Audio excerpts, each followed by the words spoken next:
Qual é a questão posta, Lisandro, presidente, blogueiros?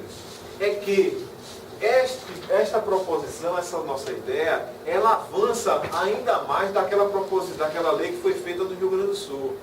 Ora, a correlação de força do Rio Grande do Sul é muito mais aceitável, muito mais propícia a essa democratização. Esse ano, só o repasse de verbas do governo do Estado, a nível executivo, do Poder Executivo, da administração, do Estado administrador, foi de 100 milhões de reais. 100 milhões de reais. Em outras palavras, isso quer dizer o seguinte, que os grandes meios impressos que publicam notícias de ontem, hoje fazemos a notícia de agora, cada um em sua cidade publica aquilo que é o dinamismo, o que é instantâneo, o que é espontâneo e a veracidade da notícia. Os blogueiros, uma grande maioria reproduz, mas são produtores de conteúdo, ou seja, ele é um produtor de informação, de cultura, de lazer.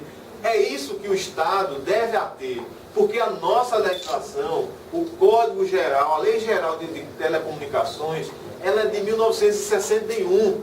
É uma legislação que foi debatida em São Paulo com uma legislação arcaica, jurássica. É uma legislação que não se adequa às novas formas de conhecimento e de transmissão.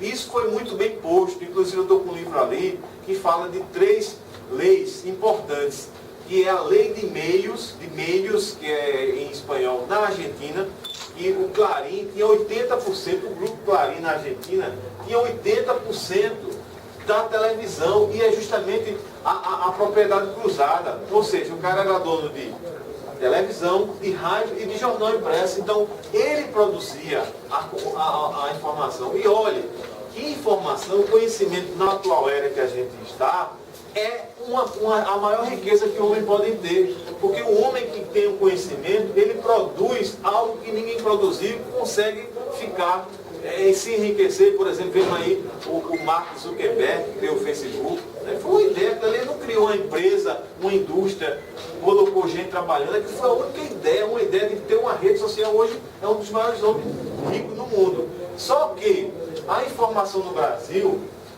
por termos apenas 5 famílias que dominam as teletransmissões e a grande mídia, Alessandro, ela fica concentrada, ela edita o que eles têm interesse de dizer. Eu digo isso porque, como advogado, o meu cliente hoje, vou dar um exemplo, vou citar um case, uma situação concreta.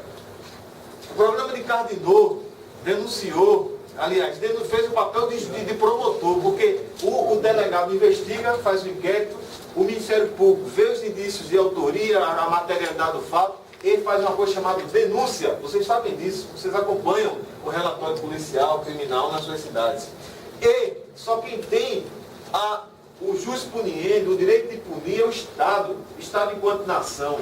E hoje, a grande mídia, ela serve de partido político, ela serve de Estado punitivo. Por quê? Porque quando se lança uma notícia que o cara é pedófilo, que ele cometeu aquele crime, não se pode mais retirar. Porque o direito de retratação nunca vai ser igual àquela exposição. Porque a gente sabe, e hoje a gente lê muito notícia, a gente tem muita diversidade de notícias. E eu quero dizer, voltar à lei, é dizer que os senhores têm uma obrigação com a gente. Com a gente, digo, a nós. Porque construir isso que foi construído aqui, materialmente, as coisas materiais, partindo de uma ideia que Lissandro já ventilou aqui, que vai ainda ser corroborada pelos outros faladores aqui. Eu quero dizer que essa lei deve ser estudada e debatida por cada um daqui, Nilo.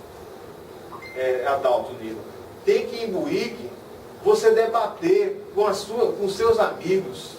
Pirunda, você tem que levar esse projeto de lei e debater, inclusive, como vereador, porque isso é bom para vocês. Por quê? Por que destinar verbas publicitárias de uma mídia que às vezes joga contra a população? E ela informa aquilo que interessa para ela.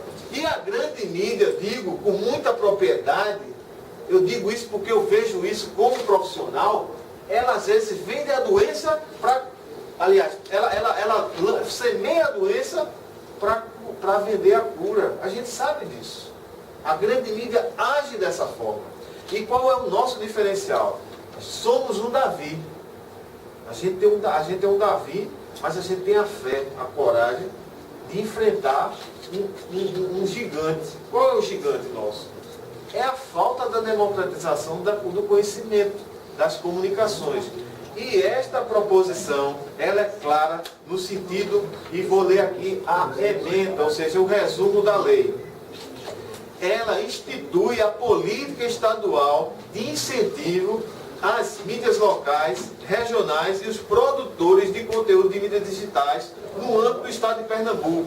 Em outras palavras, a gente vai ter destinação de no mínimo 10% e 20% das verbas publicitárias, porque, olha, quem mais tem poder de fiscalizar uma obra do Estado no seu município é o blogueiro. Porque uma placa dizendo quando vai construir, quando às vezes não coloca, quando é o início, qual é o orçamento, quando é que vai terminar, às vezes não tem a fiscalização que o blogueiro está lá na sua cidade, observando se realmente o material está sendo posto e coisa e tal.